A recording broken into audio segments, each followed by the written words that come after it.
Good morning, everyone. In the previous session of Global Human Resource Development, I was explaining about the various models of HRM. What was the basic purpose of creating these models? And then I explained the three important models of HRM. The first one is the Harvard model. I explained I explained the features, the components, how they're related to each other, how they're interdependent on each other, and then I explained the advantages and disadvantages. Now, these disadvantages can also be referred to as criticism or limitation of the Harvard model. Then I explained the Michigan model, which is also known as the matching model. So in the last session I already explained about the guest model. What are the features of the guest model? What are the 6 components of guest model and how they're related to each other? So these things I have already explained in my last session. I'm just going to give a brief about this guest model. So first of all, this guest model was created by David Guest in the year 1987. And the basic assumption of this model was that, according to David Guest, HRM is different from the traditional personnel management. HRM, to some extent, is one step ahead than the traditional personnel management, which only focused on record keeping of the employees, keeping detailed information of the employees, not giving that position to the employees or the human resource which they are supposed to be given. But HRM treats employees like it considers the benefits of the employees, the welfare of the employees. So this was the basic assumption of guest model. Now, in the diagram, you can see that there are around 6 components, that is HRM strategy, HRM practice, HRM outcomes, behavior, performance, and financial outcomes. So here these elements, these components are interrelated and interdependent on each other. See, a certain kind of HRM strategy and certain kind of HRM practice will lead to various types of outcomes. Now, these outcomes are HRM, behavior, performance, and financial. See, every outcome is the result of the HRM strategy and practice. If HRM and strategy and practice are created in one manner, it will lead to a certain kind of outcome. But if these strategies and practices are based on other elements, like completely focusing it on the organizational goals, then the outcomes will be different. So here it's simply, in this diagram, you can clearly see that these outcomes are dependent upon the set of strategy and set of practices. Whatever set of strategies and practices are followed by the organization, it will lead to certain kinds of outcome. Okay. So today, in today's session, I am going to explain about the limitation or the criticism which I was not able to explain in the last session, and I am going to explain 2 more models. First, the 4th model, that is the Warwick model, and then I am going to explain the Storey model. So these are the last two models, and after this, the HRM model, the entire topic will be completed. So let's begin the session with the limitations of the guest model. So the first limitation that you all are seeing on the screen, that it is a combination of hard and soft HRM. So first of all, I have already explained what is hard and soft HRM. Let me just explain it again. Hard HRM completely focuses on treating employees just like any other resource. According to hard HRM, human resource or the employees should be treated like other resources. They should not be given any kind of benefit and welfare, and they should be exploited to the maximum extent. That is the concept of hard HRM. Soft HRM is completely different from hard HRM. Soft HRM focuses on welfare and benefits of the employees. It does not treat employees like any other resource, because human resource needs to be considered as one of the most important element in any organization, because the HR is the only resource which controls and manages the other resources. If that human resource is exploited, it will not lead to the success of the organization. So these are the basic meaning of hard HRM and soft HRM. Now this model, guest model, actually has combined these two aspects, that is hard HRM and soft HRM, which creates confusion. Usually what happens in hard HRM, they completely focus on business strategy and achievement of the organizational goals. But in soft HRM, they also understand the problems and the situations of the employees, treat them like humans, and they are concerned about the welfare and benefits of the employees. So when we are combining these two elements, we have to balance it. Balance what we have to balance? We have to balance the business strategy, achievement of objective, at the same time keeping in mind the benefits and the welfare of the employees. So balancing these two elements may be difficult because organization, first of all, they want to survive in the market, they want to earn profit, they want to expand, and in that process they forget about the human resource. If they are focusing too much on the human resource, they will not be able to achieve their objectives. So striking a balance between business strategy and the welfare of the employees, that is hard and soft HRM, it is quite difficult for any organization to achieve its objective. Okay, so that is the first limitation or criticism of the guest model. The next one says that all the components, the 6 components which I mentioned in the previous session, that these are interrelated and interdependent. Like HRM strategy, HRM practice leads to HRM outcomes, behavior outcomes, performance outcomes, and financial outcomes. These are interrelated and interdependent. Like I said, if a certain set of strategy and practices are followed, it will lead to certain kind of result in the form of 4 types of outcomes. If other types of strategy focusing only on the business strategy and achievement of organizational goals, then it will lead to different types of outcome. The result will be different. So these components are very much interdependent on each other. If because of this interdependency, a certain or a small change in one component will affect the other components also. So that is one of the major drawbacks in the guest model. Each component is not separate, each component is not independent. So any kind of change in any component will have effect on all the other components also. So while we are planning regarding the human resource management aspect, we have to keep in mind each and every component.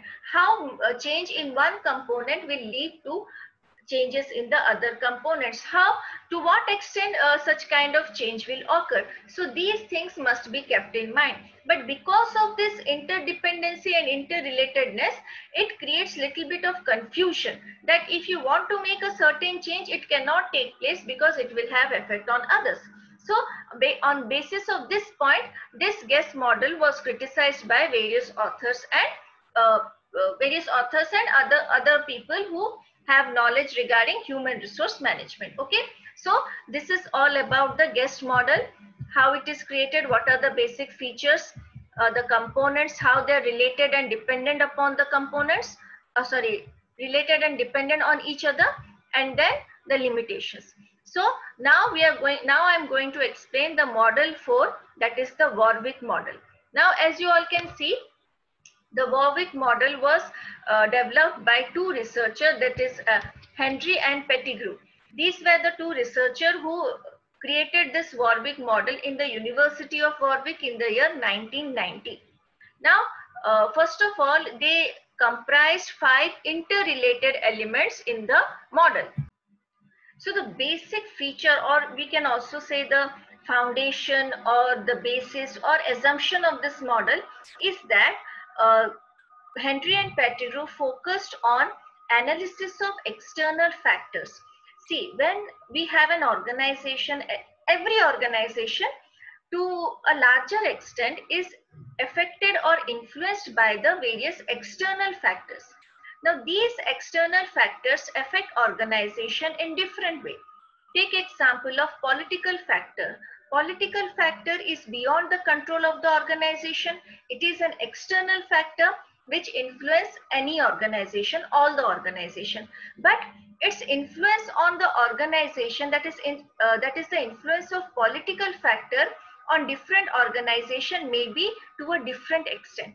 See, for example, the rule regarding plastics. So for example, government will create a rule that all plastics needs to be banned, especially the polythene which is created. So this rule will heavily impact those factories which create plastic polythenes or the cheap quality of polythenes.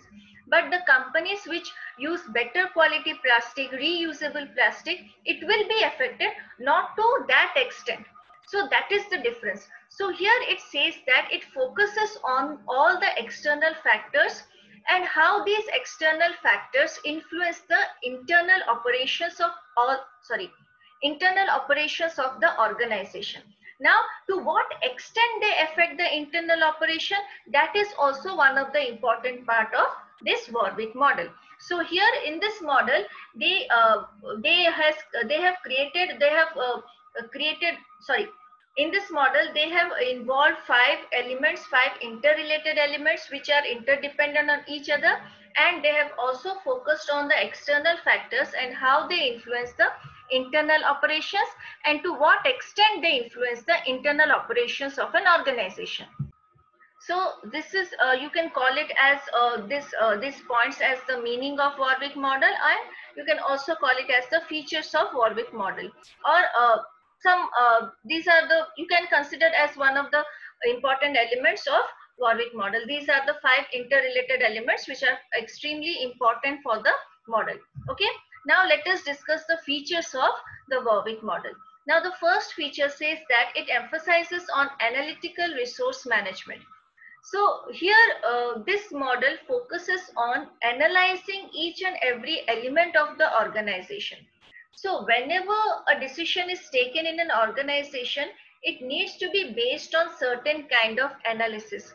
Now, without proper analysis, whatever data or information we have, it may not be certain. It may not have that kind of influence, or it may not be used properly if it is not analyzed properly. So first of all, the first point says that whatever decision is taken, whatever information is obtained, it needs to be based on certain kind of analysis. Continuous observation should be there. So whenever a decision is taken, the various things needs to be observed, various elements needs to be analyzed properly, and then the management will take the decision. So the entire management must be based on the concept of analysis. So whatever elements they include in the organization, whatever decisions they take within the organization, it must be analyzed properly so that it will lead to a smooth running, or the organization will run in a very smooth manner if everything is based on proper analysis. Okay, so that is the first feature of Warwick model. Now let us discuss the second feature. The second feature says that it recognizes the impact of HR function on HR strategy. Now, human resource function, every organization may have similar human resource function or may have different. Now, there are various numbers of HR functions, and depending upon the organization, the company can have selective amount of HR functions, or they can include all the HR functions.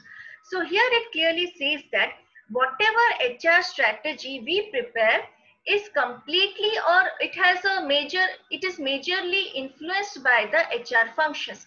For example, if we have functions like planning, HRP, human resource planning, recruitment, selection, then we have promotion, internal mobility, that includes promotion, transfer and other things, training, development. So whatever strategy, HR strategy we prepare, these strategy must focus on these functions. So what these HR strategies will lead the workforce to attain its objectives, to attain its goals. So it clearly recognizes the impact or role of HR functions on HR strategies. What are the elements needs to be considered in HR strategy is heavily influenced by the functions of human resource management. Okay, now let us discuss the third point, that is it takes into account the organizational learning in the strategies. So first of all, the strategies or the organizational strategy, strategies are prepared by the top executives. So basically what happens in the organization, whatever strategy is prepared for the entire company, entire organization, is done by the top executives, and the middle and lower level executives, or the people belong to middle and lower level of the organization, they simply follow the strategies, the rules, regulations, plans prepared by the top executives. But here in this model, it focuses the organizational learning aspect. See, organizational learning means, here it says that it is not supposed, every organization should not support this top to down approach. It must focus on various types of learning aspect, like what is the experience in the middle, working in a middle level of the organization, what is the experience of working in the lower level of the organization, the ideas, the knowledge of people who are part of middle and lower level, these knowledge, these learnings needs to become part of the strategy.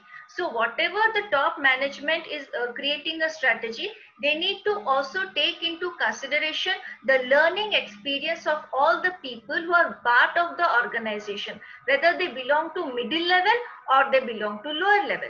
So whenever we are operating a business, we need to understand, we need to learn many things that goes around the organization, the changes which takes place within the organization, what kind of influence, what are the various factors which influence the organization. So these are the learning experiences. So this must be the part of the strategies. So whatever the organization, so whatever the elements or the various aspects learned by the top executives, middle executives, and lower level people, everything must be incorporated in the strategy. So the middle level and lower level should not follow the top to down approach, that is, the top executives will give orders and others will follow. No, the opinion and ideas of everyone should be included, and strategies must be prepared keeping in mind the entire organization and the entire, that is the learning aspect of the organization. Okay, now let us discuss the fourth point. That is, it says that it takes cognizance of business strategy and HR practices. So first of all, what is this cognizance mean? Cognizance simply means the knowledge and awareness. Awareness related to the business strategy, the HR strategies, HR practices, the internal as well as the external factors.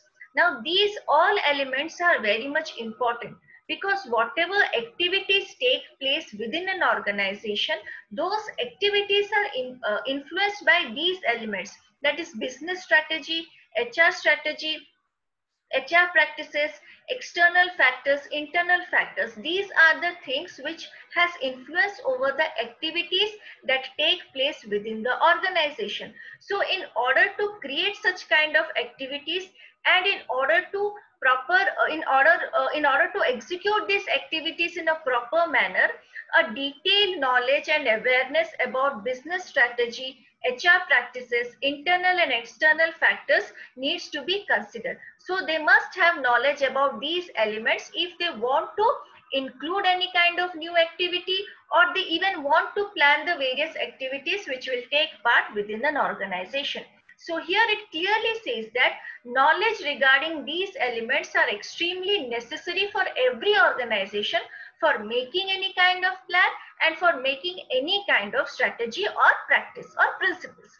Okay, so that is the fourth feature of Warwick model. Now the last feature here says that it includes process by which change can take place. So the last feature here is says that the process by which change take place means there are different, like I said, this model focuses on the internal and external factors, basically those external factors which influence the internal factors of an organization, and to what extent these internal factors these external factors influence the internal factors. So these are the things which leads to many kind of changes. Now these changes take place in the context and content of the organization and of the human resource management. Context means what are the various plans, strategies. So these external environment influence the organization in such a way that they have to make changes in organizational plans, organizational strategies, and even HR strategies, which will give different kind of outcome or different level of satisfaction. That is the content aspect. So whenever a strategy takes place, it leads to different kinds of changes in the outcomes of the organization. So it simply here means that the external environment, external factors has influence over the organization, over the internal aspects of the organization, and these influence lead to various kinds of changes in the strategies, that is organizational, business and HR strategy, and these changes in strategies lead to different levels of outcome. So this is actually the meaning of the last feature of Warwick model. Changes lead to external factors. Changes in external factors makes changes in the strategies of the organization, and these changes in the strategies of organization and HR leads to various kinds of different outcomes. Okay. Now let us discuss the elements of the Warwick model. Now here you can see there are 5 important elements of the Warwick model. First one is outer context within which the organization exists, that is the macro environmental factors. Inner context, micro environmental factors, then the business strategy context, HRM context, and then HRM content. So these are the 5 important or the 5 elements which I was talking about in the initial or in the first or the second point of Warwick model, that it has 5 important elements. These are the elements. Now the relationship, that is the interdependency and interrelatedness of these model, can be explained through this diagram. So in this diagram you can clearly see that there is outer context, inner context, business strategy context, HRM context and HRM content. So here it says that these 4, outer, inner, business strategy and HRM, leads to HRM content. So making changes in these contexts will lead to different kinds of changes in the content. First of all, let us discuss the outer context. Okay, so outer context here says that what are the factors which are part of outer context? Socio-economy, technical, political, legal and competitive. See, competition is also very important, because if an organization faces competition from various other competitors, because of that external factor, many changes takes place within the organization. So competitors are, or the competitiveness also is considered one of the outer context. So these outer contexts are beyond the control of every organization. No organization can control the external factors, the external environmental factors, or in this model, the outer context. So these points, these elements are out of the control of the organization. Okay.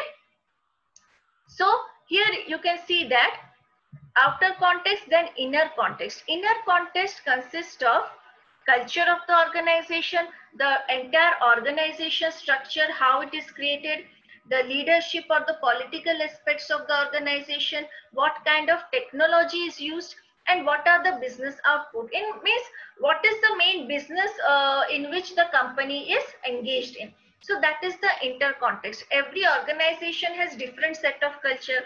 Some organization focus on the goodwill of the organization, the reputation of the organization, providing a product to such a product to the employees, or such a product to the consumers which has high quality, which benefits the employees, and they also want to contribute towards the society of the country. So that is the culture. And some organization may focus only on profit making, revenue and all that. So that is, these are the inner context. Now you can see the lines.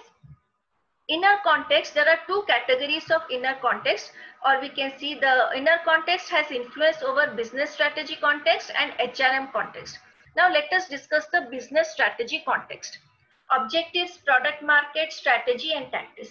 First of all, when we are making a strategy, related to the organization. First of all, we need to point out our objectives. Why we have started the organization, what are the main elements which we have to achieve while continuing the business, what is the main objective of the main goal of an organization, that needs to be set out. Then product market, what kind of product we are manufacturing and what is our market within which we are going to launch our product and who are our consumers. Then we have to make strategies so that our product will be successful in the market, our product will reach to the consumers, our product will be even better than the competitors. So certain strategies and tactics will be prepared to popularize the product, to make the product available, to give even competition to the various competitors. So that comes under the business strategy context. Now another one is HRM context, that is role definition, organization and HR output. What is the role of human resource management? What is the role of HR within an organization? Are we treating our human resource like any other resource, or we are giving prior importance to HR? What means, what are the various elements which are part of the HRM? Means how, to what extent, to what is the relationship between the organization and HRM? Are we focusing on healthy industrial relationship? Are we focusing on healthy employee and employer relationship? So these are the things which will lead to HR output. What kind of expectations we have from the human resource? In the previous model that you have that I have mentioned, the behavior outcomes, performance outcome, are we only expecting our employees to perform better and better, or we also want some kind of changes in the behavior also? So the role of HRM in the organization, what are the elements, what are the functions of the HRM, to what extent organization gives importance to HRM, all these things will lead to HR outcome. Now when combining all these three, at the end you will see the HRM content, that is HR flows, work system, reward system and employee relations. Now if you see the lines, they are so interrelated and interdependent. Every element is dependent on other and related to each other. See, HRM content here means the flow of human resource, that is through promotion, transfer, what is the internal mobility of human resource, what kind of movement they have within the organization. Do the employees actually have the opportunity for promotion, transfer and other things? That is the HR flows. Then the work system. What is the working environment of the organization? What are the what kind of work culture they have? Then the reward system. Do the organization actually have any kind of reward system? If they have, on what basis they provide reward to the employees? Whether it is completely based on the performance or on other aspect, whether we actually have a reward system or not, that is also a question. Then employee relation. What kind of relationship the management wants to keep with all its employees? So these are the HRM content. Now this contents, HRM contents are completely dependent upon these other elements, that is outer context, inner context, business strategy context and HRM context. So I will now explain how they are related to each other. See, this outer context. Because of these elements, inner context are created based on the outer context. What kind of environment is there? Within what kind of external environment we are going to start a business. So keeping in mind the external environment, we are going to set out what kind of culture we are going to have within the organization, what kind of organization structure we have. So inner context is dependent upon the outer context. Okay. Now this business strategy is not only dependent upon the inner context. Business strategy is created in such a way that it is also influenced by the outer context. See, we can prepare a strategy, we can prepare an objective to achieve whatever plans we want to prepare, we can prepare.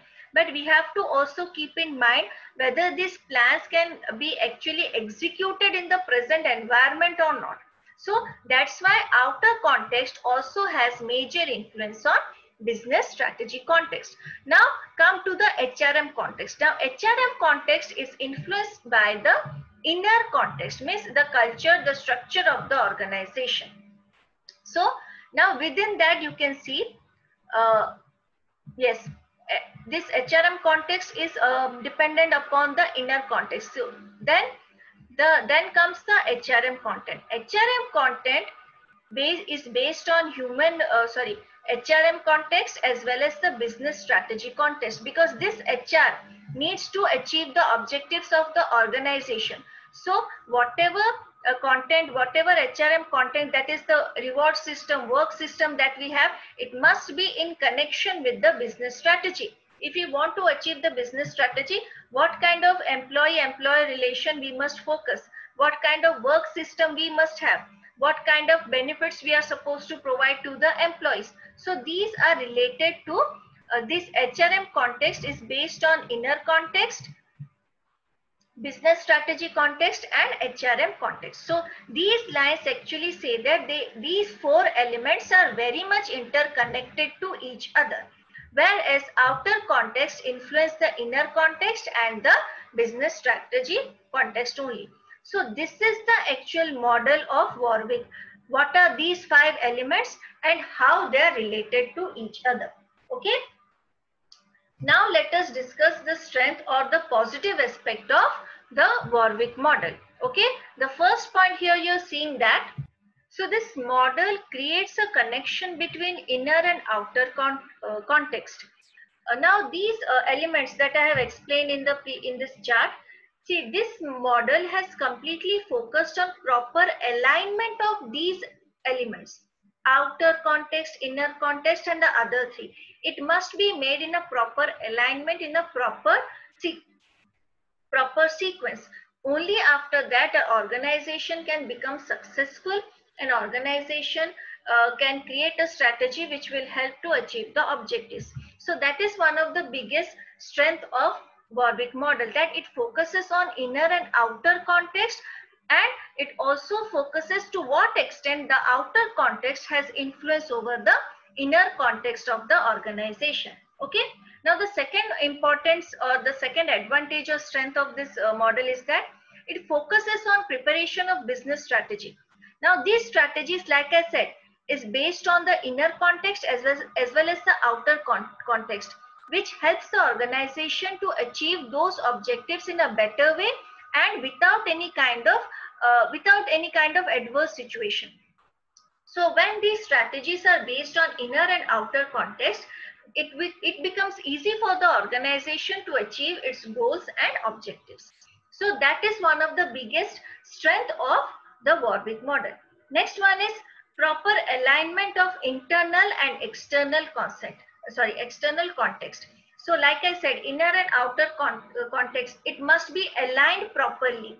See, we need to understand what are the external factors which influence the organization and to what extent they influence the organization. Then only there will be proper alignment of internal and external context. Next one is it adopts many changes. Now what are the changes here? So it not only focuses on internal change or only one aspect, it focuses on all the changes that takes place within the organization and outside the organization, because changes outside the organization has also major impact on the the changes which takes place in the outer context or in the external environment has major influence on the internal environment also. So it adopts many kind of changes, the changes which takes place in the external environment, macro environment, as well as within the micro environment of the organization. So the last advantage or strength of this model is that it helps in organizational learning. Now this is the process, this is the model which focuses on organizational learning. Now how organizational learning here it takes place? It focuses on various elements, that is external, internal, business strategy, HRM context and HRM content. So it focuses on all the aspects and it takes the knowledge and learning aspects of these components, and then it formulates or then it or then it makes the part of the organization.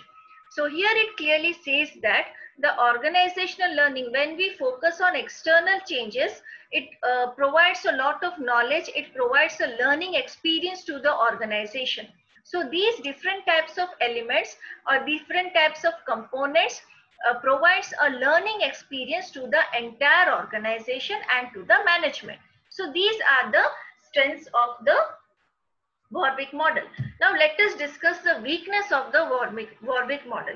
Now the weakness here says that, so here the first weakness says that it can be anarchical. Anarchical means in the absence of authority or any kind of rule or regulation or any kind of law, there can be some kind of misunderstanding. The alignment will not be in accordance whatever plan they have created. The order, that outer context, inner context, it will be created in a different kind of order which will not make any kind of meaning. So here it says that the law or the rules and regulations are extremely necessary when we are focusing on these 5 components.